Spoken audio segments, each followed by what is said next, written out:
Hello everyone, आज का हमारा जो टॉपिक है वो ये रहेगा कि एक सर्किल पर एक पॉइंट से कितने टेंजेंट ड्रॉ किए जा सकते हैं। और इससे जो प्रीवियस वीडियो थी हमारी, हमने उसमें पढ़ा था कि एक टेंजेंट एक सर्कल को एक पॉइंट पे कट करके जाता है और सेकेंड सर्किल को दो पॉइंट्स पे कट करके जाता है।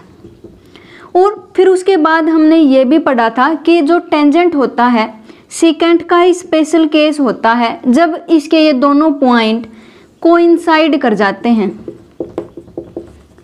और इनके कोइंसाइड करने के बाद ये क्या बन जाता है, टेंजेंट बन जाता है। तो इसका मतलब जो टेंजेंट होता है सेकेंड का ही एक स्पेशल केस होता है। और एक सेकेंड के पैरेलल दो ही टेंजेंट खींचे जा सकते हैं और जहां पर ये टेंजेंट एक सर्कल को कट करता है, इस पॉइंट को हम कहते हैं point of contact, point of contact. और ये जो टेंजेंट होता है वो रेडियस के कैसा होता है, परपेंडिकुलर होता है। कल की वीडियो में हम ये सारी बातें पढ़ चुके हैं।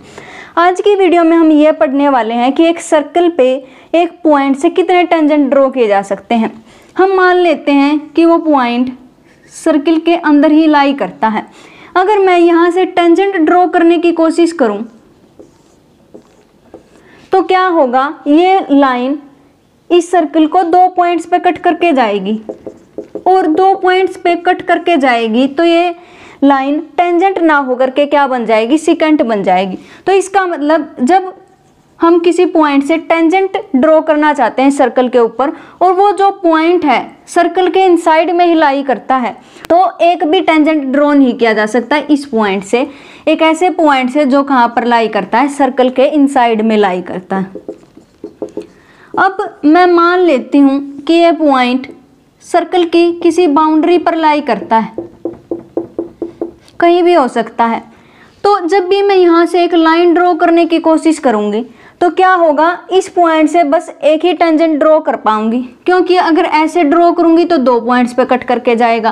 कैसे भी ड्रॉ करें वो क्या करेगा, दो पॉइंट्स पे कट करता हुआ जाएगा, इसलिए वो टेंजेंट ना होकर के क्या बन जाएगा, फिर से सेकेंट बन जाएगा। तो इसका मतलब जब पॉइंट सर्कल की बाउंड्री पे लाई करता है तो उससे सर्कल पर बस एक टेंजेंट ड्रॉ किया जा सकता है।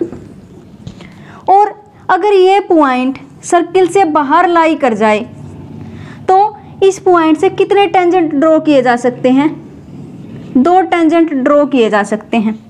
इसका मतलब जब पॉइंट इनसाइड लाई करेगा तो एक भी टेंजेंट ड्रॉ नहीं किया जा सकता। जब वो पॉइंट बाउंड्री पे लाई करेगा तो एक टेंजेंट ड्रॉ कर सकते हैं। और जब वो पॉइंट सर्किल से बाहर लाई करेगा तो कितने टेंजेंट ड्रॉ किए जा सकते हैं, दो टेंजेंट ड्रॉ किए जा सकते हैं।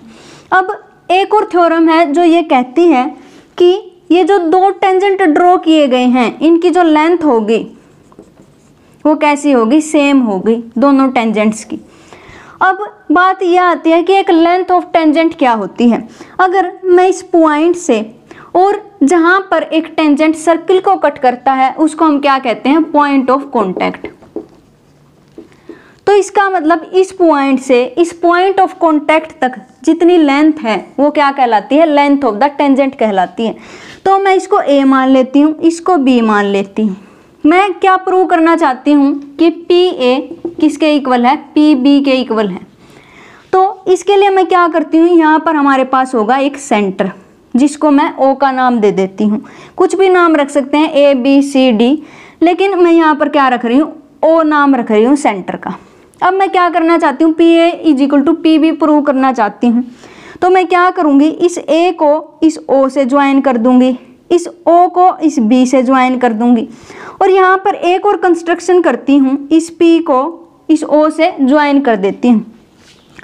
और जब एक टेंजेंट सर्कल को किसी पॉइंट पर कट करता है वहाँ से उसकी रेडियस के साथ कितना एंगल बनाता है, 90 डिग्री का एंगल बनाता है। मतलब एक टेंजेंट रेडियस के कैसा होता है, परपेंडिकुलर होता है।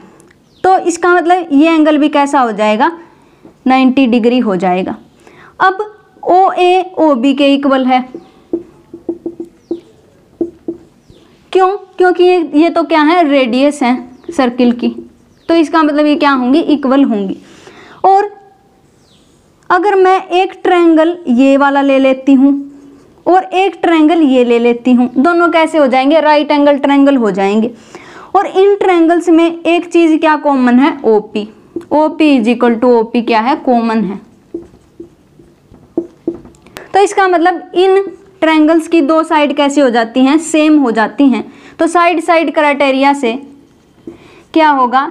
ये दोनों ट्रायंगल एक दूसरे के क्या हो जाएंगे? कॉन्ग्रुएंट हो जाएंगे। कौन कौन से ट्रायंगल? ओ ए पी और O P B. O A P triangle किसके कॉन्ग्रुएंट हो जाएगा? ओ बी पी के। तो यहाँ से हम क्या कह सकते हैं? अगर ये दोनों ट्रायंगल्स कॉन्ग्रुएंट हो जाते हैं तो इनकी साइड भी कैसे हो जाएंगी? सेम हो जाएंगी। मतलब एक और साइड बची है, ये साइड और ये साइड तो पहले से इक्वल है क्योंकि रेडियस है। ये साइड कैसी है? कॉमन है। और उसके बाद ये कॉन्ग्रुएंट हो गए। कॉन्ग्रुएंट होने से सारी साइड इक्वल हो जाती हैं। तो इसका मतलब पी ए किसके इक्वल होगी? पी बी के इक्वल होगी।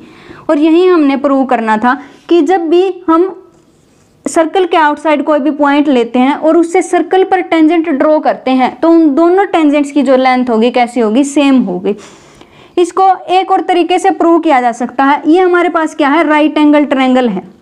और राइट एंगल ट्रायंगल होता है तो हम क्या कर सकते हैं? पाइथागोरस थ्योरम अप्लाई कर सकते हैं। उसके अकॉर्डिंग क्या होगा? हाइपोटेन्यूज का स्क्वायर किसके इक्वल होगा? O A square plus A P square. और इस नीचे वाले ट्रायंगल में क्या होगा? ओ पी स्क्वायर किसके इक्वल हो जाएगा हमारा? O B square plus P B square. P B square. अब यहाँ से ओ ए पहले से ही सेम है। O A is equal to O B है क्योंकि क्या है? रेडियस है। तो यहाँ से एक इक्वेशन मिलेगी O A square is equal to A P square. और O P square minus O A square किसके इक्वल बन जाएगा? पी बी स्क्वायर के इक्वल हो जाएगा। तो यहाँ से हमें क्या मिलेगा? P A is equal to P B. तो इसको पाइथागोरस थ्योरम से भी प्रूव कर सकते हैं। तो यही थी हमारी आज की वीडियो जिसमें हमने बात की कि एक सर्किल पर एक पॉइंट से कितने टेंजेंट ड्रॉ किए जा सकते हैं। अगर पॉइंट इनसाइड है तो एक भी टेंजेंट ड्रॉ नहीं कर सकते। और पॉइंट अगर बाउंड्री पर लाई करता है तो एक टेंजेंट ड्रॉ कर सकते हैं। अगर पॉइंट आउटसाइड लाई करता है तो उस पॉइंट से एक सर्कल पर दो टेंजेंट ड्रॉ किए जा सकते हैं और इन दोनों टेंजेंट्स की जो लेंथ होगी वो क्या होगी? सेम होगी। तो यही थी हमारी आज की वीडियो। इससे नेक्स्ट वीडियो में हम एरिया रिलेटेड टू सर्किल के बारे में पढ़ेंगे। तब तक के लिए stay connected. Have a nice day. Thank you.